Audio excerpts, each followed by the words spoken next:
මං කවදා හරි දවසක අහන්න කැමති වචන කීපයක් තියෙනවා. මිනිස්සුන්ගෙන් අහන්න කැමති වචන කීපයක් තියෙනවා. ඒකේ තනියම ගේමක් ගැහුවා බං. මං ඒ වචන ටික අහන්න හරි ආසයි අයියේ. අපේ ජීවිතේ කවදා හරි දවසක අපි ආපස්සට හැරිලා බලපුවාම අපිට කියන්න ලස්සන කතාවක් ඉදිරි වෙන්න ඕනනේ අයියේ.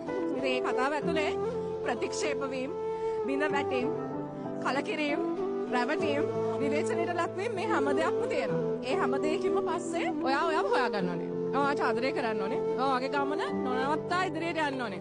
අන්න එදාට පුළුවන් මුළු ලෝකෙ මුණක් දිනන්න. අපි හීන දකින්නවනේ. ඉතින් ඒ හීන ගොඩක් අය දකින්න නිදාගෙන ඉන්නකොටනේ.